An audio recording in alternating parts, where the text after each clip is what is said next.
walk through the PowerPoint from yesterday's session and focus on uh, the areas where we introduce new materials and skip those times where teams plan together because you all will have time to do that at another time.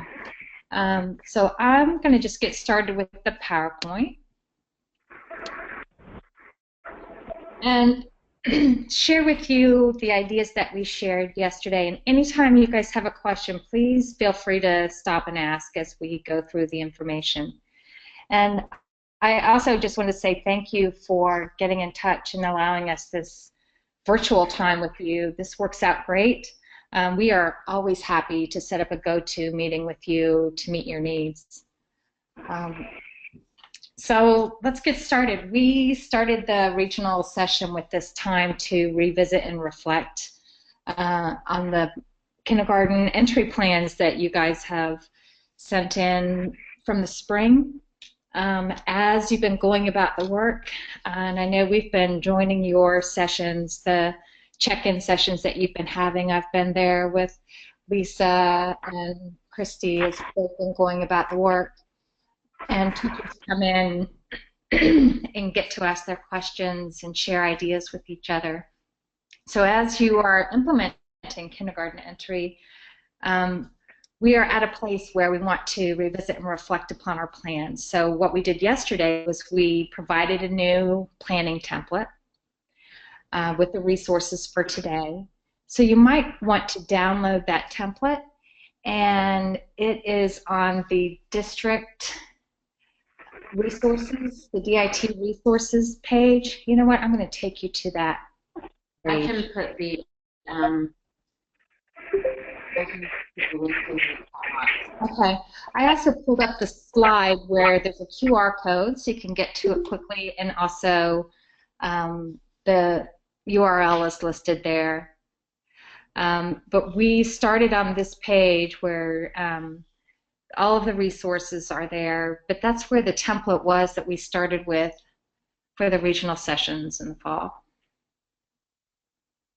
I'm sorry, I'm going to go quickly through these slides because this was a bunch of housekeeping that we did with everyone in the room.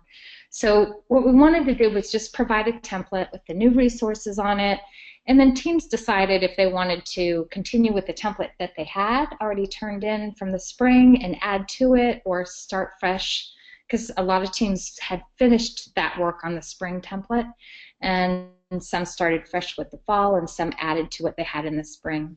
And some teams never used this template. They created one of their own. So totally up to you all.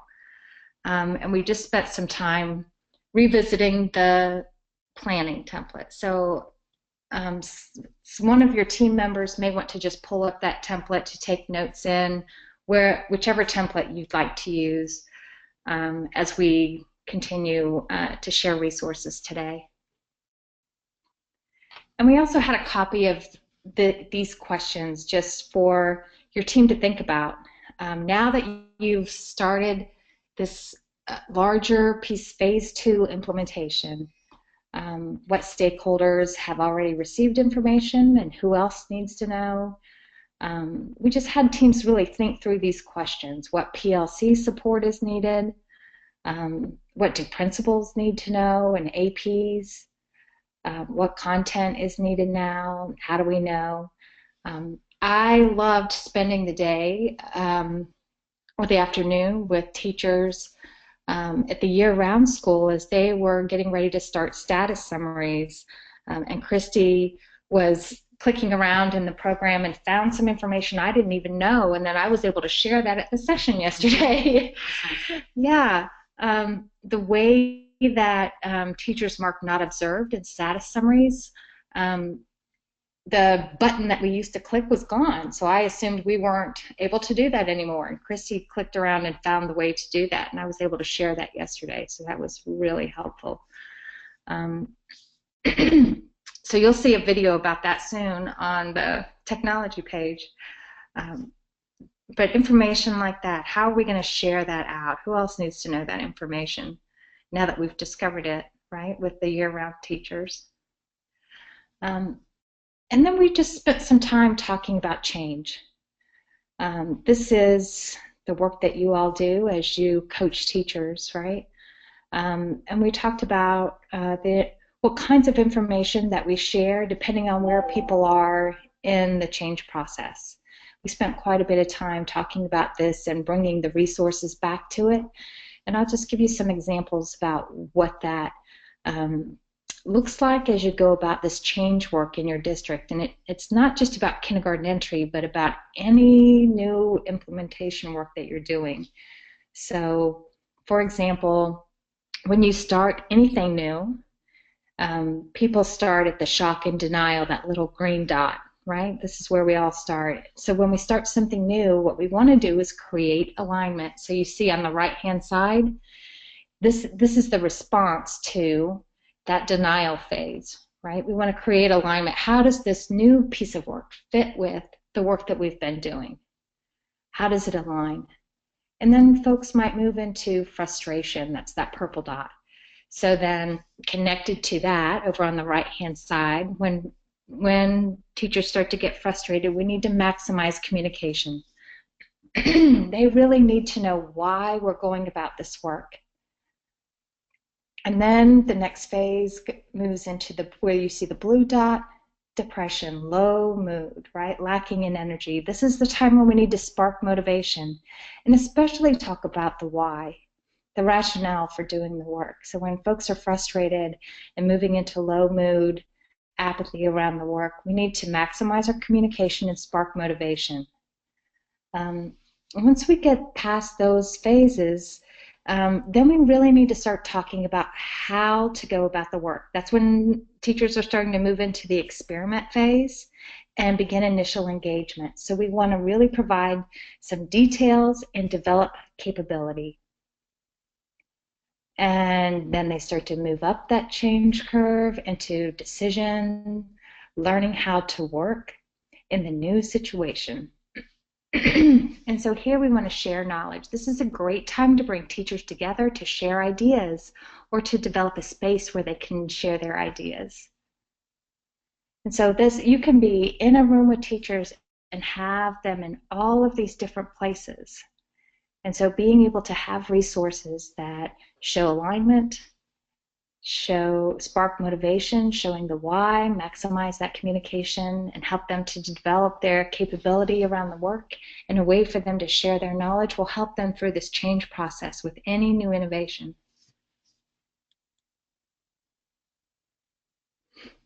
So then we just shared some of the resources that we've used from the beginning of the work around helping to spark motivation and develop capability. So we rewatched this video, which you guys can do at a later time, but this is the vision video that we showed at our very first meeting together, and it sits on the front page of our wiki. And then we talked about alignment and how the kindergarten entry fits in with the K-3 work.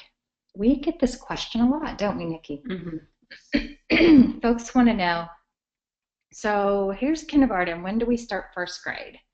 How does this fit with what second and third grade are doing? And the kindergarten entry, as you can see, is a piece of the K-3 formative assessment process.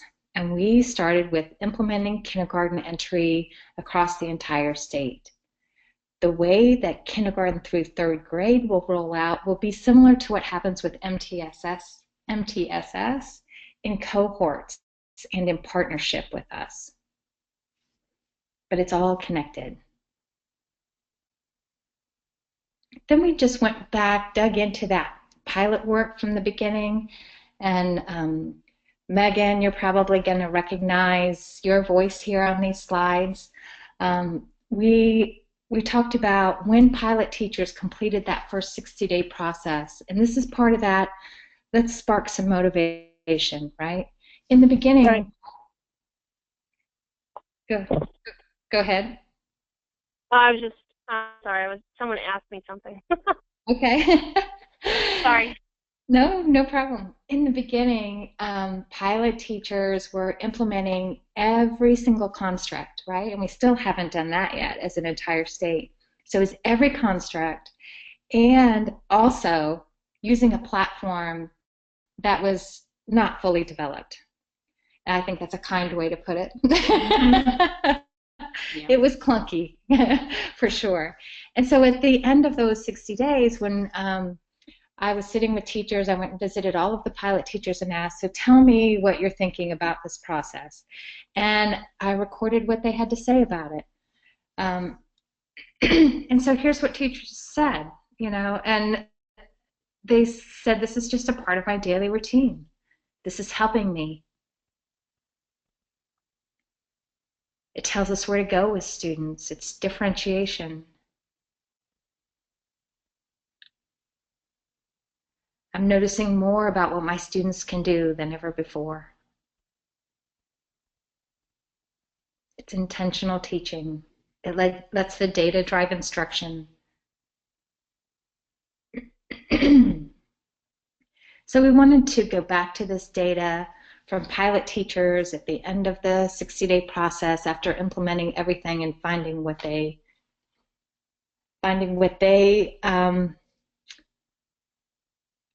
data that they had after implementing everything, and with a platform that really was a little bit clunky, what they discovered. Here's just a slide that you can use to show that integration. So here's the kindergarten entry constructs, here are the K-3 constructs. All of these are available in the technology platform for teachers to opt into. And there are some that are required and some that are optional. But here's how they fit together.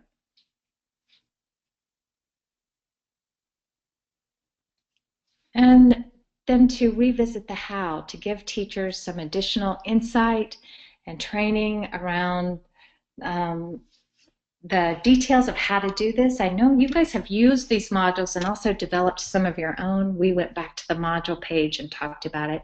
And there's also an additional module, online module, that we've added to this page that we'll bring up a little bit later.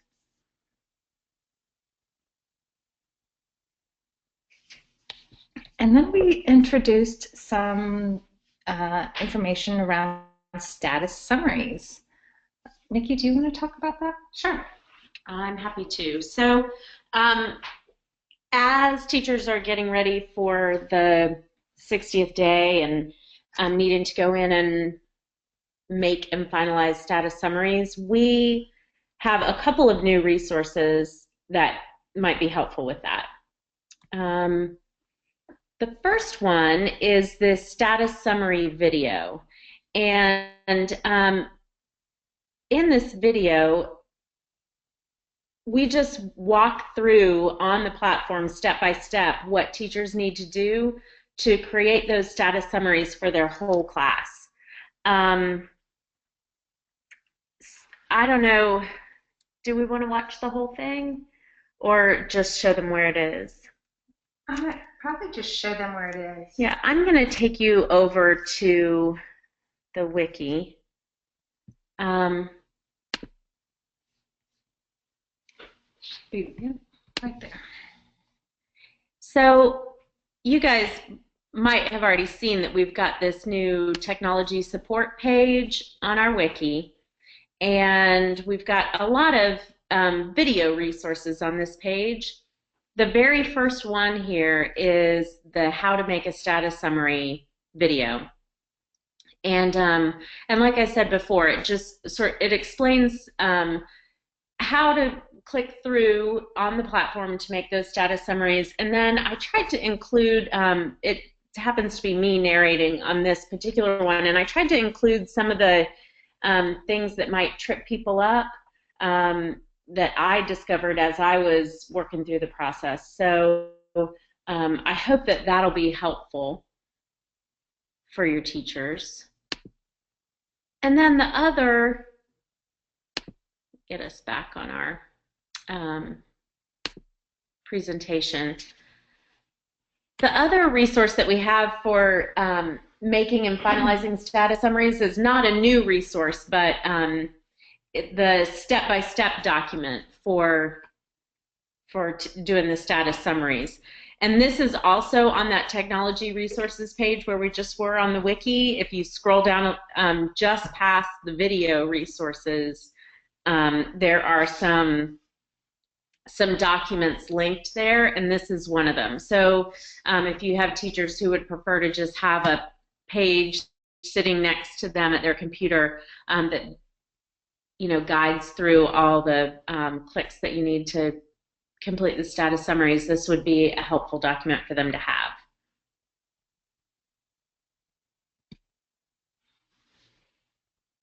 All right. We spent a little time yesterday thinking about how to use those status summary resources, and I know you guys are looking at your planning template now, so you can be thinking about that. I'm thinking too that we should show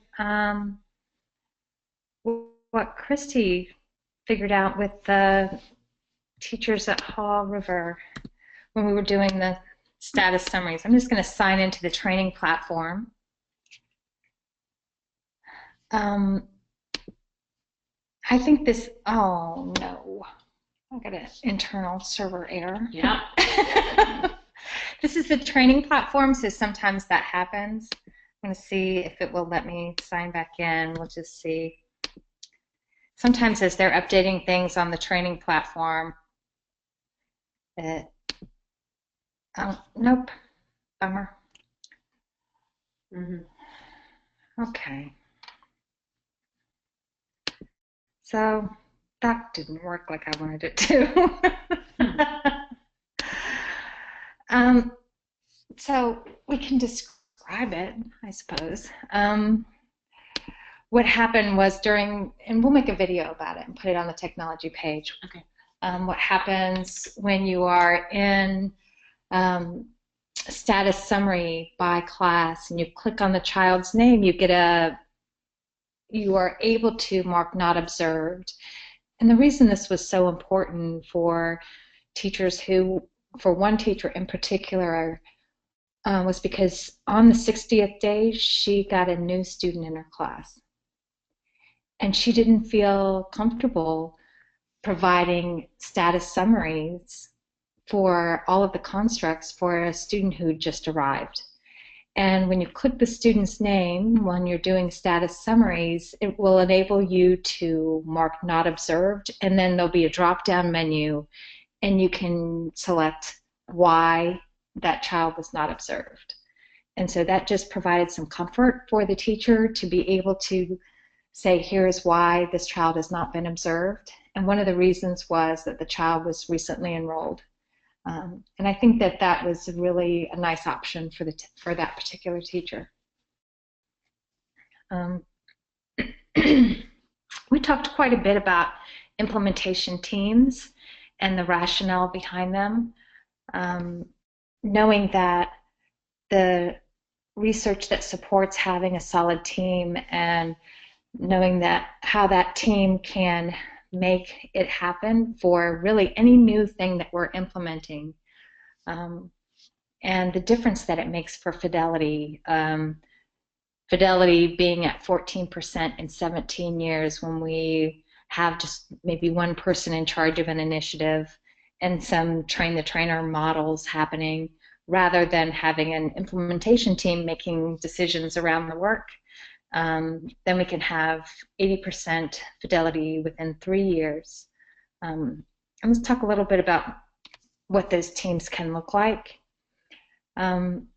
Representation on the team, including a point person for communication, principal, assistant principal, teacher voices, instructional coach, and support staff. That sounds a lot like the team that you all have in place already. And then sample selection criteria for members are, you want to have members on this team who are early adopters, who have the ability and willingness to change, and then the ability to mentor and lead and coach others, and who have some knowledge around the innovation.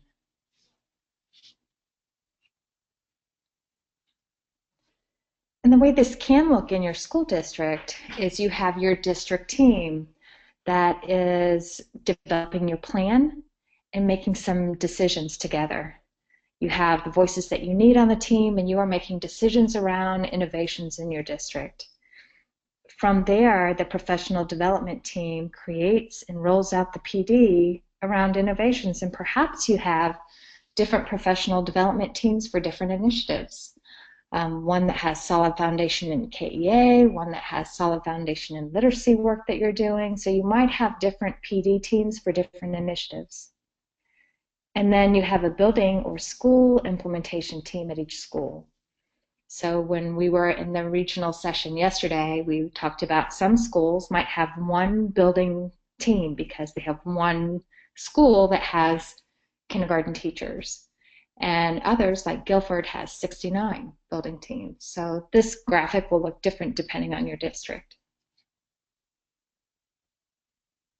And then how that connects to the state work looks like this: school to district to region to state. And then just it's important to know who the contact people are so that we can keep our communication loops flowing.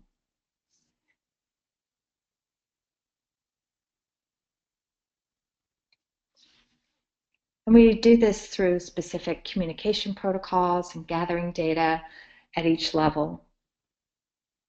I know you all know this, and as we're recording this, and other districts will watch it too, I just want to be kind of specific around what this might look like. So we want to just ask ourselves this question: how do building teams share their successes and barriers to implementation with you? When I think about this, I think about using a specific way, a specific tool for doing that. And we have those tools. We have some posted on our wiki, and this was created by a teacher, and we call this the Glows and Grows document. So just ensuring that we can have a way to check in with teachers around how it's going. Talk to us about what's going well and what barriers are getting in the way of the work so that the district team can then make some decisions around that. We have included this specific communication protocol in a new document that we have developed for PLC work. And I'll let Nikki talk with you a little bit about that, support for PLCs. All right. This document is a template that our team worked on, but we have offered it just in a Word format so that it can be changed to meet the needs of a particular team should you choose to use it. But what we tried to do is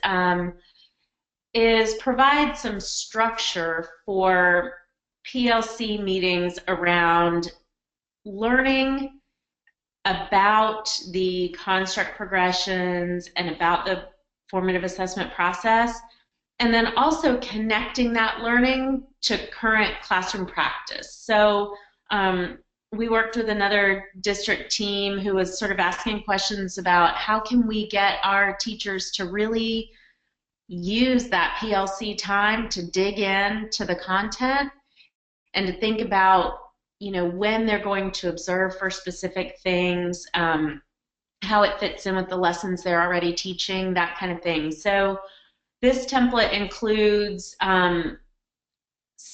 a portion for some content learning where teachers can discuss a particular construct progression, ask questions around it, really dig into what the skill steps mean on a particular progression, and then planning for observation around that particular construct progression that they're talking about. So the question that Cindy always asks about, what are you teaching tomorrow? You know, how does the construct progression that you're discussing and learning about connect with what you're planning in your classroom already, and when can you be intentional about observing for the things that are in that construct progression? And then the next part of this planning template is opportunity to revisit other construct progressions that they might have already discussed, and how did it go when you observed for a particular, you know, for a particular progression. I'm just to open up the full one so they can see it real quick.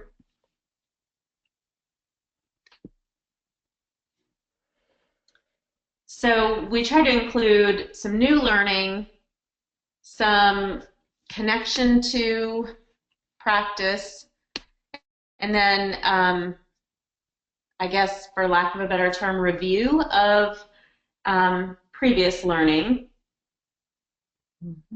And then finally, we included that communication document that Cindy just shared with you at the end of this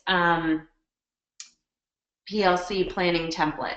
And the reason that we did that, well, there are several reasons, but the main reason that we did that is because we really want teachers to have an opportunity while they're working with the content of this process, the tools and the pieces that they're implementing, to record the things that are working well and the barriers that they are experiencing.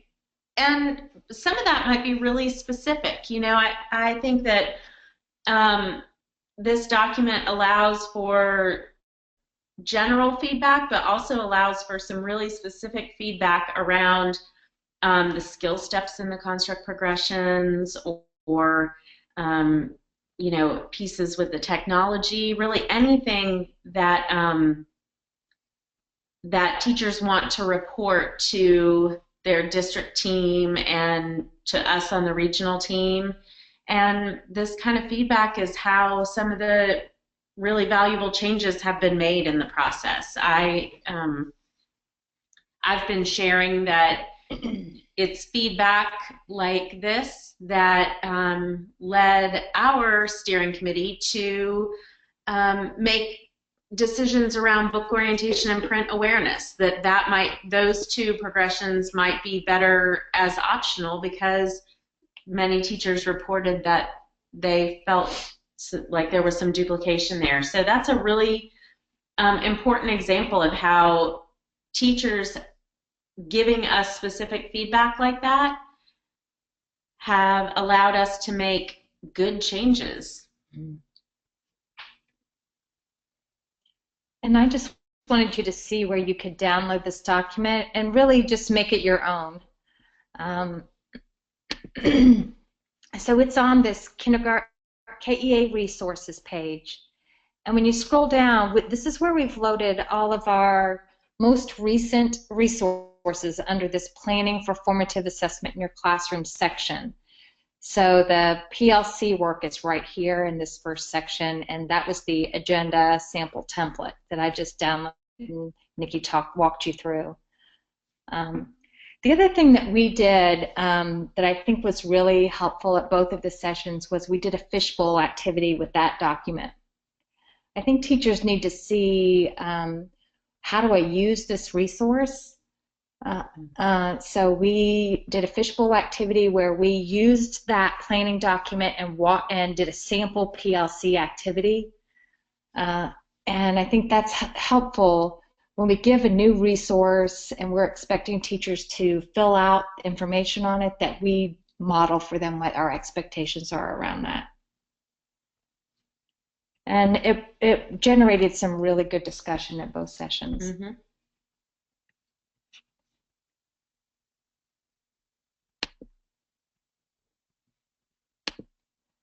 Okay, I gotta find the PowerPoint again. Hold on. Okay, here it is.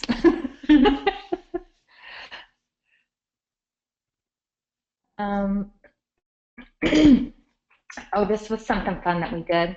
So Sherry Willis is one of our regional implementation team members, and she got up and sang this song, which I am not going to sing for you right now. But the point was, when we came back from lunch, after everyone had lunch, the point was that finding a song like this as a transition, as an energizer, this song in particular had counting in it, and it had crossing midline, and it was fun, and it was a way to energize us, get everybody on their feet. Mm-hmm. So you can Google it, Bobble Pop, and you'll find music to it and lyrics. But it was something that we stood up and did that was fun, and it would allow you to observe for counting and crossing midline both at the same time. Yeah, Sherry had hand motions to go along with all of it that I'm sure any kindergarten teacher could come up with the hand motions, and there might even be a video online, but it was very fun. And then we started talking about the resources for planning for formative assessment that in that section of the wiki that I just showed you, and one in particular that we've been getting a lot of positive feedback about, and I shared this resource with Lisa when we were last together, are these center posters, and I just want to show you. So we have these on our wiki. Hold on one second. So if you go to KEA resources,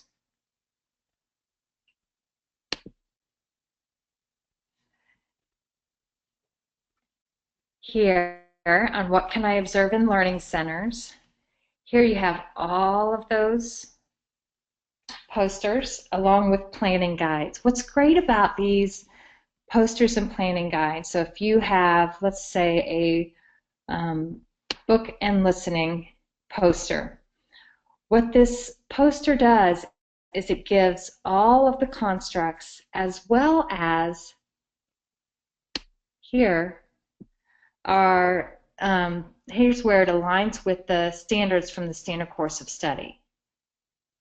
So again, here's the emotional literacy construct and standard course of study.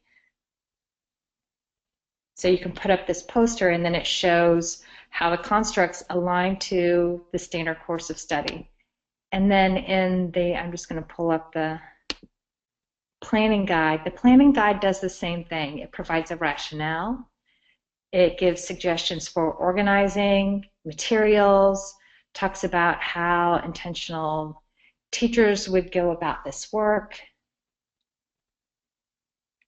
And then it gives the links to the standard course of study with not just the abbreviated, but the entire standards for teachers.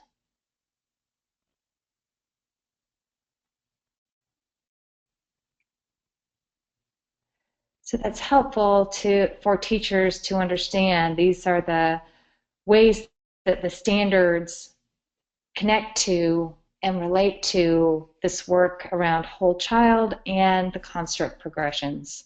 Again, going back to that change work that we were talking about, showing how the work integrates and relates and the why we're going about it is important.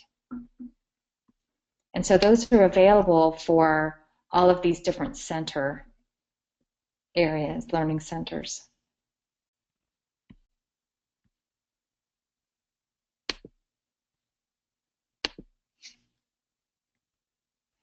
The other thing that we've been working on, and we just have a few of them right now and are interested in making more if you find them helpful, are, again, on the same page for KEA resources, up at the top for PLC time. We thought these would be really helpful during PLC meetings.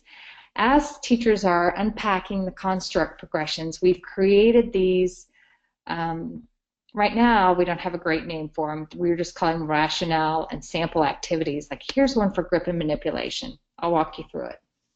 So for grip and manipulation, we provide the rationale at the top, the entire construct progression, and then some activities teachers could use in their classroom for grip and manipulation. Not a lot, but just a few.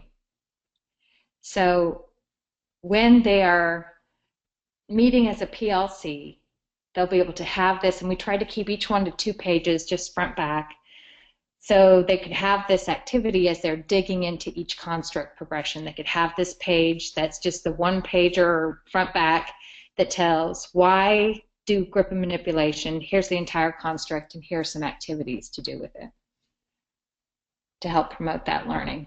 Let me show you another one. Here's one for crossing midline. We've done them for the constructs that we've gotten the most questions about so far. Here's one for crossing midline. Again, why do crossing midline?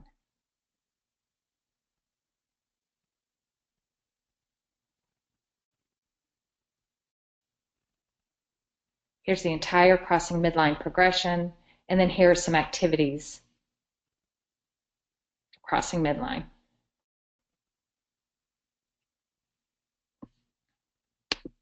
We should add the bottle of pop song to that. We totally should. We gotta, well, we need to videotape Sherry doing it. Mm-hmm. Here's for following directions. We get a lot of questions about following directions, and there are some misperceptions about it out there. So we felt it was really important to do this one in particular. Why focus on following directions? When we think about following directions, sometimes our brains immediately take us to PBIS work and the importance of getting kids to in a behavioral realm, when following directions is in the language and development domain. Thank you. Sometimes Nikki just provides a word that I'm trying to search for. That's nice. So the purpose around following directions is it's an indicator of oral language development. So rather than an indicator of my behavior, it's an indicator of my language processing. So can I hear you and process the language that you're providing me? Or do I need a visual cue in order to do that? That's what this construct progression is about. So am I able to process that language that you're providing for me, or do I need to see it in a visual way? Either you model it for me or you provide me with a picture, right? And so then we provided some scaffolding for receptive language development and what that means to provide a visual cue, and then a couple of different ways to go about following directions during daily routines or during a math activity. And we felt like this was really important because during math activities and science activities and any instruction that we're providing, we provide 2, 3, 4-step directions easily orally.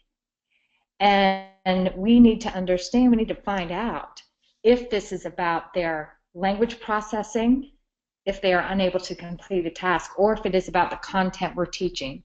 So we could say, grab a handful of objects to count how many you have, say out loud the number you have.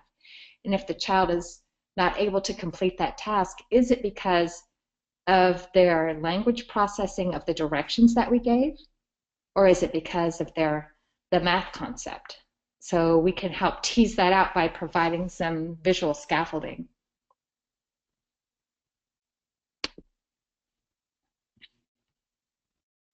Okay, so we're working on that, and let us know if there are other constructs that would be helpful for us to add to this list. And then we also have started working on integrated lessons. We started this over the summer, and we've developed several integrated lessons. We started using this book, Virgil and Owen, because it gave us some opportunities to do letter naming and object counting and emotional literacy all in one book, in a short, simple, fun book. So let's take a look at what we have so far. So again, in the same area, on the KEA resources page here for integrated lessons, you'll see we have 3 lessons so far with that one book, and then we have one for Frog and Toad, everybody's favorite, and Pete the Cat. So we're working on this bank of lessons here that includes integration of the different constructs. So here for Virgil and Owen, you'll see you can observe for following directions as the kids come to circle time. You can observe for emotional literacy as you ask about how the characters are feeling. You can observe for grip and manipulation as students are drawing, right, with their markers during the lesson. So all of these different things, 3 different things that you can be observing for in one short read aloud. So these are ideas and activities that we're providing connected to literature.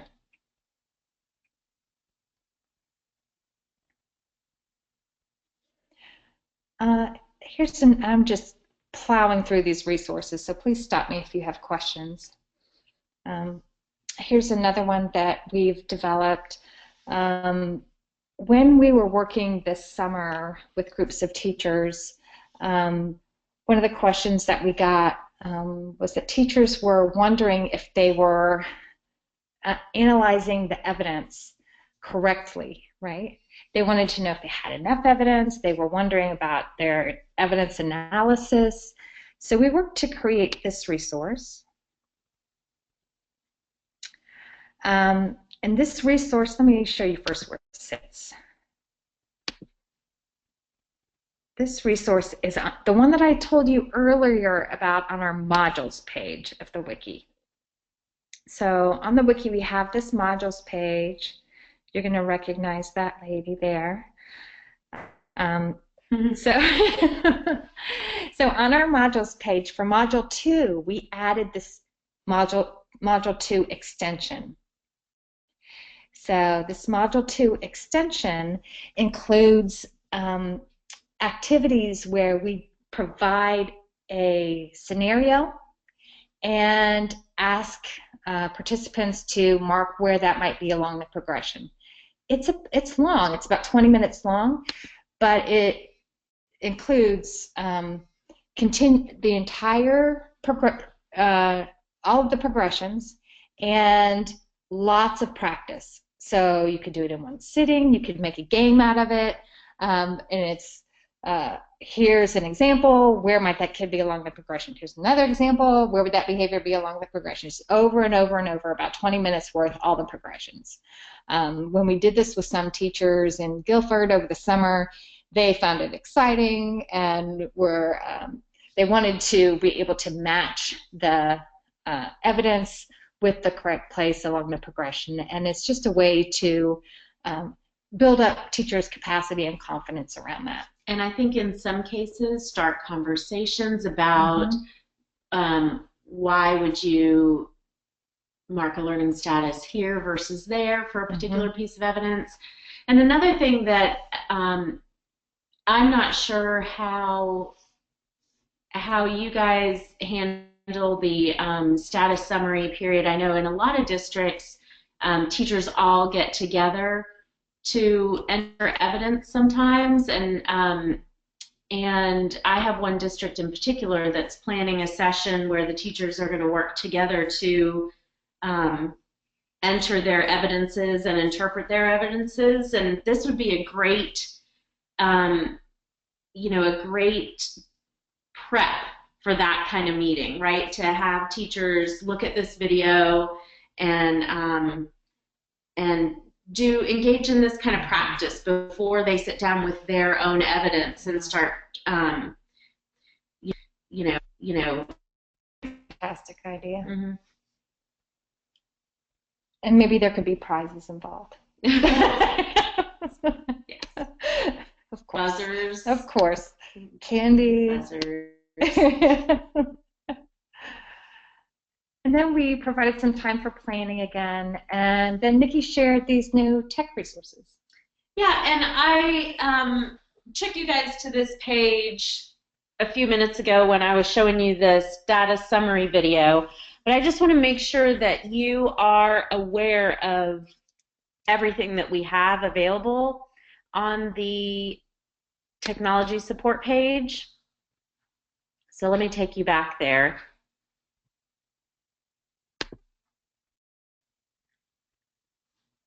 The first thing on this page is this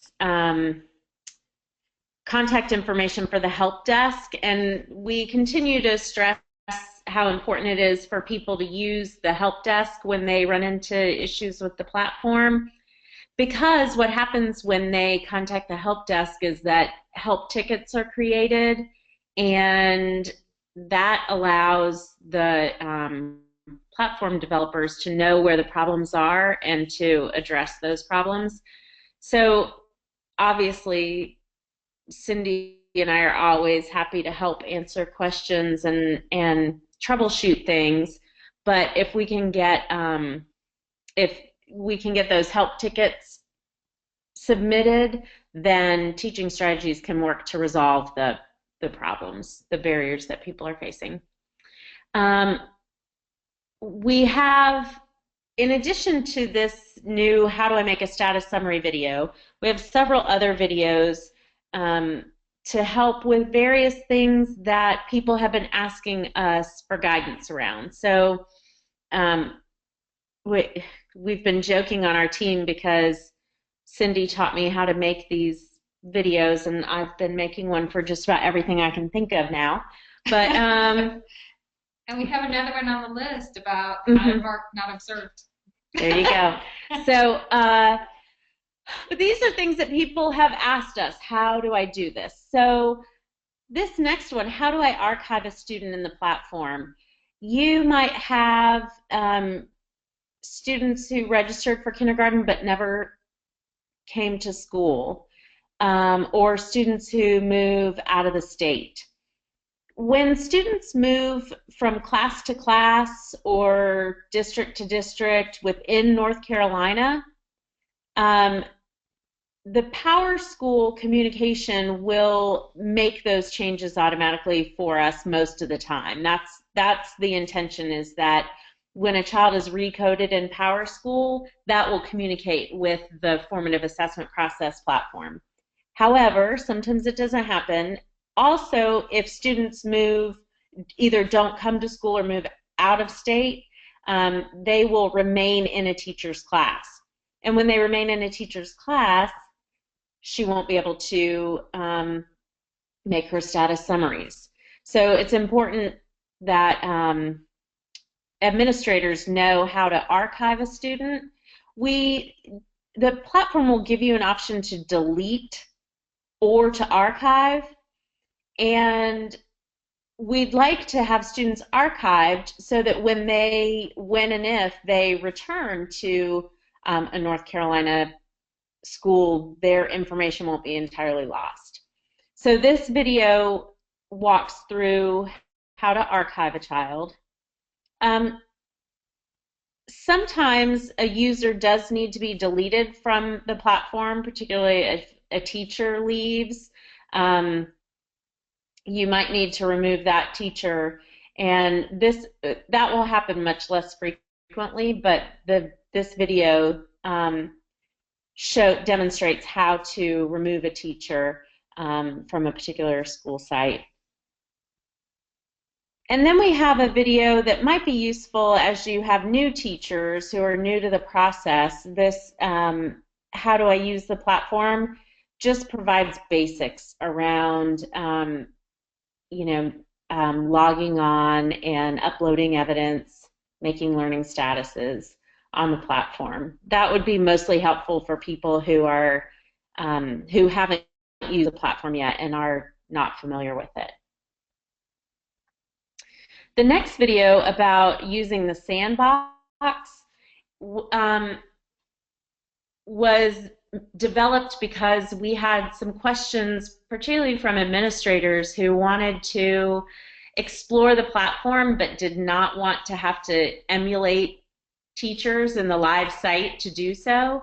So this particular video just shows how to get into that sandbox feature and explore the platform that way. There's a video that tells how the district administrator can opt into the additional constructs for all the teachers in the district. So where this would be useful is with that choice in the health and physical development domain. Most districts are making a district-wide decision about which of the two optional constructs they'll use. And so this video just shows how to select your entire program and opt into a particular construct for all the kindergarten teachers in your program. And then finally, the last, we have adding a user. Should you want to add instructional coaches, for example, I think is the best example of people who want to get into the platform so that they can support kindergarten teachers more effectively. And so this video will give a step-by-step about how to add a user.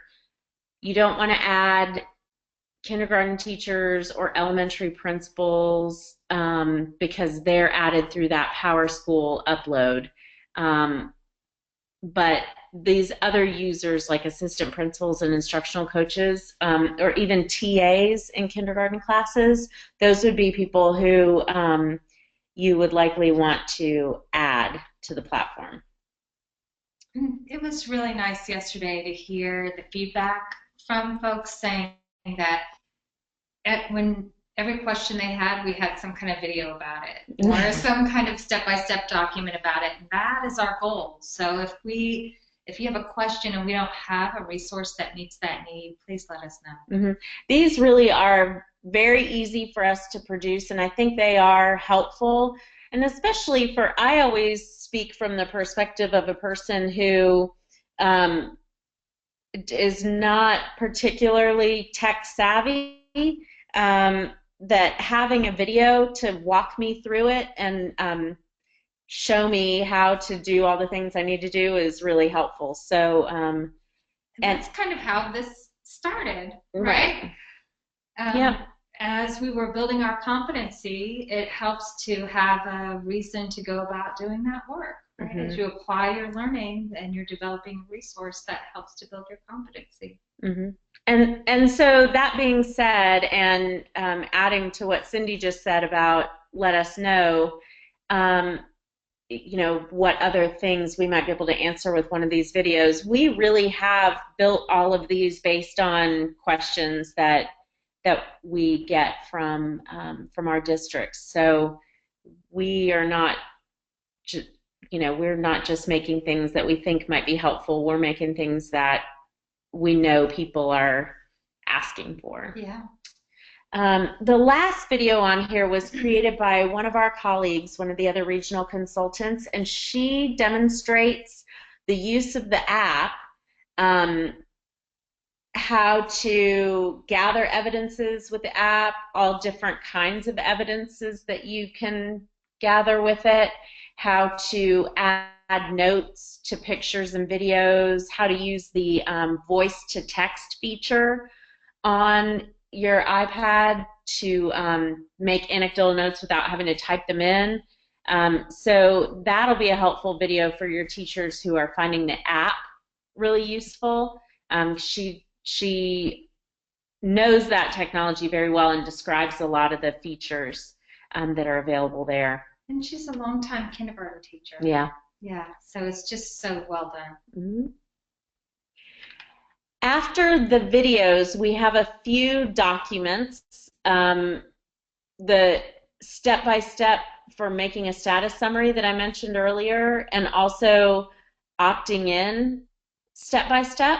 So these are just documents that show the same sorts of things that we demonstrate in the videos as well. And then finally, we've got the question and answer. And this, I think, is particularly helpful because people have had issues around things like finding the correct website for the North Carolina site, or finding the correct app for our site, Mm-hmm. Ways to log on, and a lot of these, where's the app and how do I find it? How does the PowerSchool integration work? We've tried to answer the things that tend to be barriers for people in using the platform and using the app. And then the last question that we have on this page that might be helpful, particularly now at the beginning of November, is a calendar of when the 60th day is for this school year and when those status summaries are due. So your year-round schools are already engaged in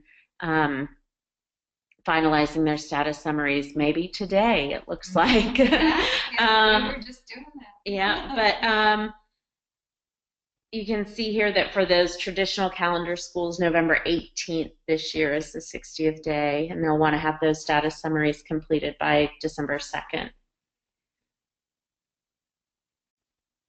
So that's all of our technology support resources.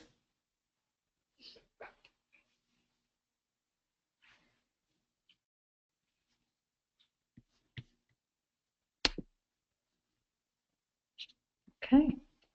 Well, it looks like that concludes our time together. I just want to make sure that that concludes the information we have to share, not our time together. I just want to ensure that we have provided you all time to talk and share and ask questions. So I'll provide some time for you all to do that.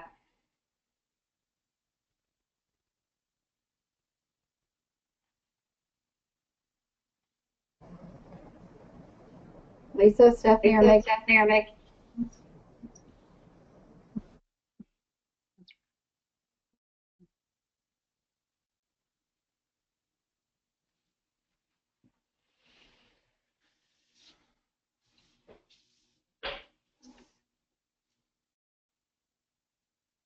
I think we're good. I appreciate you for us. It was our pleasure, for sure. We know how thoughtful you all are being about the work, and I just want to say it's really been helpful that you all have shared your plan with us and invited us to come along to your sessions. We've learned a lot by being there, engaging with your teachers, and we hope that you found our support helpful too. This is the way we want to partner with school districts. So we're hoping that others will follow your lead too, so that we can provide the support folks need. It's been good. We've learned, and we hope that you found our support helpful.